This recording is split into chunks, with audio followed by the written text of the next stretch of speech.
I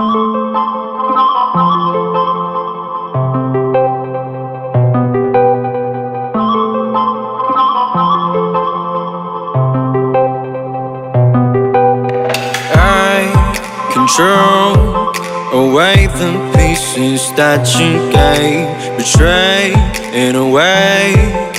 Often I'm stuck on my back. How could you do this?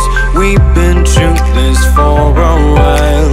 Once secure, now it's just gone. Hold me not, give me back my mind. My thoughts that you've taken stop me to care. Could the night help me shut you out? She gave me a lesson not to go tonight, but I already tried.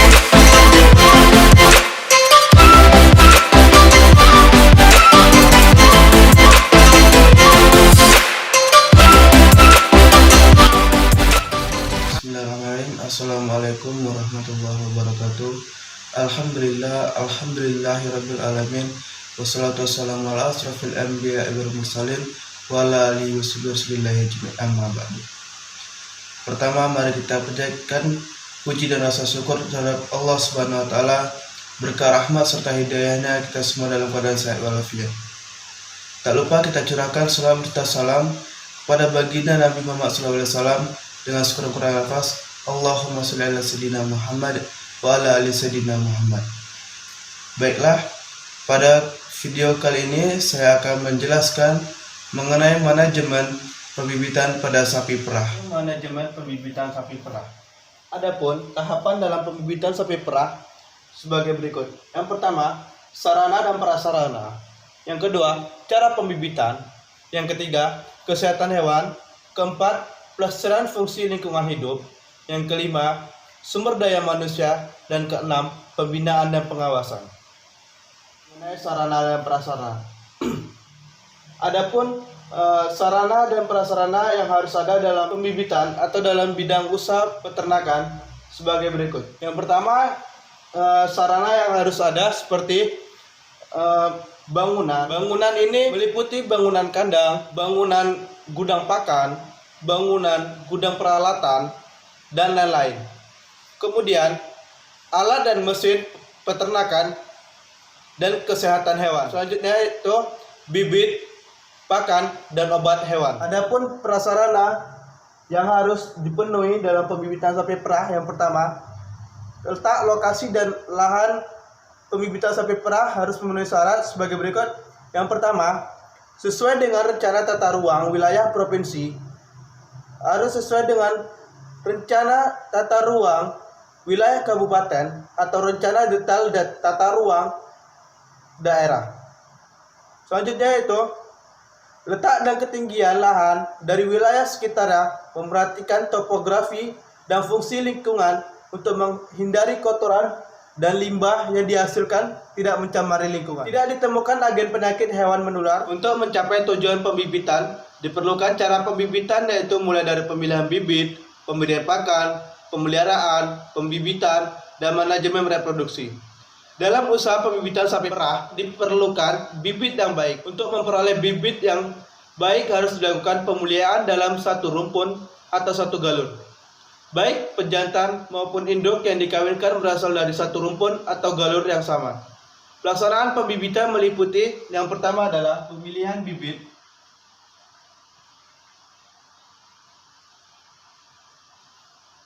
yang kedua adalah pemberian pakan, yang ketiga adalah pemeliharaan, yang keempat yaitu pembibitan, yang kelima manajemen reproduksi. Pemilihan bibit ini, bibit sapi yang digunakan untuk usaha pembibitan harus memenuhi persyaratan mutu sesuai dengan ketentuan peraturan perundang-undangan. Kemudian pemberian pakan. Dalam pemberian pakan harus diperhatikan kandungan nutrisi berupa protein, vitamin, mineral, serat kasar yang dibutuhkan sesuai dengan kondisi fisiologis ternak. Yang ketiga adalah pemeliharaan. Dalam pembibitan sapi perah dilakukan cara pemeliharaan yang dilakukan sejak indukan sampai siap beranak, meliputi pemeliharaan pedet betina, pedet lepas sapi, sapi darah, calon induk, induk bunting, sapi laktasi, sapi bunting kering, pedet calon pejantan, dan pejantan muda. Selanjutnya pembibitan. Metode dalam pembibitan sapi perah dilakukan melalui pemuliaan, yaitu pemurnian rumpun dan grading up menuju purebred. Dalam pembibitan sapi perah dilakukan secara perkawinan, pencatatan, seleksi bibit, ternak pengganti, dan afkir. Kemudian manajemen reproduksi. Dalam manajemen reproduksi pada pembibitan sapi perah perlu menerapkan 5 faktor. Ini merupakan faktor yang harus diterapkan dalam manajemen reproduksi. Yang pertama yaitu deteksi birahi IB. Kedua adalah pelaksanaan IB. Yang ketiga nutrisi.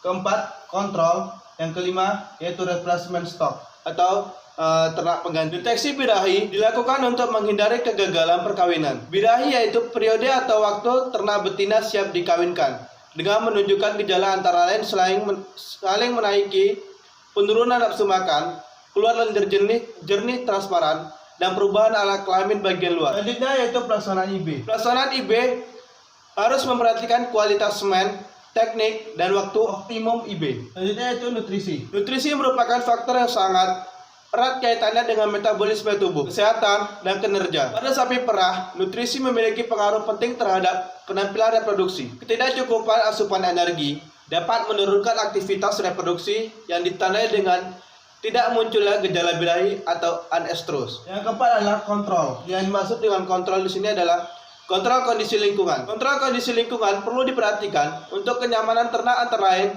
temperatur, kelembaban, dan kebersihan kandang. Dan yang terakhir ada replacement stock. Pertumbuhan sapi darah pengganti dipengaruhi antara lain kapasitas kandang atau daya tampung ternak dan pengelolaan pakan serta kesehatan ternak tersebut. Kesehatan hewan. Untuk memperoleh hasil yang baik dalam pembibitan sapi perah harus memperhatikan kaidah kesehatan hewan yang meliputi yang pertama adalah yaitu situasi penyakit hewan. Usaha pembibitan sapi perah harus sertai daerah yang tidak terdapat gejala klinis atau bukti lain tentang penyakit radang limpa atau antraks dan keluruan menular atau brucellosis. Dalam hal pembibitan dilakukan di daerah endemis antraks, brucellosis, dan SE. Kegiatan vaksinasi dilakukan sesuai dengan ketentuan peraturan perundang-undangan. Selanjutnya adalah pencegahan penyakit hewan. Pencegahan penyakit pada hewan yaitu kita harus melakukan vaksinasi dan pengujian atau tes laboratorium terhadap penyakit hewan menular tertentu yang ditetapkan oleh instansi berwenang. Yang kedua adalah mencatat setiap pelaksanaan vaksinasi dan jenis vaksin yang dipakai dalam kartu kesehatan ternak. Yang ketiga, melaporkan kepada kepala dinas yang membidangi fungsi peternakan dan kesehatan hewan setempat terhadap kemungkinan timbulnya kasus penyakit terutama yang diduga atau dianggap sebagai penyakit hewan menular. Yang keempat adalah pemotongan kuku yang dilakukan bila diperlukan. Yang kelima, pemberian obat cacing dilakukan secara rutin, minimal 3 kali dalam setahun. Yang keenam, pakan yang diberikan tidak mengandung bahan pakan yang berupa darah, daging, atau tulang. Selanjutnya adalah pelaksanaan biosecurity. Dalam rangka pelaksanaan kesehatan masyarakat veteriner, setiap pembibitan sapi perah harus memperhatikan hal sebagai berikut. Yang pertama, lokasi usaha tidak mudah dimasuki binatang liar dan bebas dari hewan peliharaan lainnya yang dapat menularkan penyakit. Kedua, melakukan desinfeksi kandang dan peralatan dengan menyemprotkan desinfektan. Yang ketiga, melakukan penyemprotan insektisida pembasmi serangga, lalat, dan hama lainnya di sekitar kandang ternak. Selanjutnya yaitu pelestarian fungsi lingkungan hidup. Dalam melakukan usaha pembibitan sapi perah harus memperhatikan aspek pelestarian fungsi lingkungan hidup. Upaya pelestarian fungsi lingkungan hidup memerlukan perhatian khusus seperti yang pertama adalah mencegah terjadinya pencemaran lingkungan dan timbulnya erosi. Yang kedua, mencegah timbulnya polusi dan gangguan lain yang dapat mengganggu lingkungan berupa suara bising, bau busuk, serangga, dan pencemaran air sungai ataupun sumur. Yang ketiga, membuat unit pengolahan limbah sesuai dengan kapasitas produk untuk menghasilkan pupuk organik atau biogas. Yang keempat, membuat saluran dan tempat pembuangan limbah. Dan yang terakhir adalah membuat tempat pembakaran dan tempat pembuangan ternak yang mati. Selanjutnya yaitu sumber daya manusia. Sumber daya manusia yang diperlukan dalam usaha pembibitan sapi perah yaitu harus sehat jasmani dan rohani, mempunyai keterampilan dalam bidang pembibitan, produksi, reproduksi, penyakit hewan, pakan, lingkungan, dan memahami risiko pekerjaan, serta memiliki kepedulian untuk melakukan pencatatan atau recording dan pemeliharaan sapi perah. Yang terakhir, mampu menerapkan keselamatan dan keamanan kerja sesuai dengan ketentuan peraturan perundang-undangan di bidang ketenagakerjaan. Dan yang terakhir, yaitu pembinaan dan pengawasan. Pembinaan adalah pembinaan usaha pembibitan sapi perah dilakukan melalui pendidikan, pelatihan, dan penyuluhan. Pembinaan dilakukan antara lain untuk menerapkan usaha pembibitan sapi perah yang baik. Pembinaan dilakukan oleh menteri, gubernur, bupati atau wali kota sesuai dengan kewenangan secara berkelanjutan. Untuk menjamin kualitas bibit sapi perah yang dihasilkan perlu dilakukan pengawasan melalui pengawasan langsung dan pengawasan tidak langsung. Pengawasan langsung dilakukan dengan cara pemeriksaan di lokasi pembibitan dan peredaran secara berkala oleh pengawas bibit ternak sesuai dengan ketentuan peraturan perundang-undangan. Pengawasan tidak langsung dilakukan melalui pelapor berkala dari pembibit kepada kepala dinas yang membidangi fungsi peternakan dan kesehatan hewan setempat. Sekian penjabaran yang dapat saya jabarkan. Jangan lupa like, comment, and subscribe di bawah ini.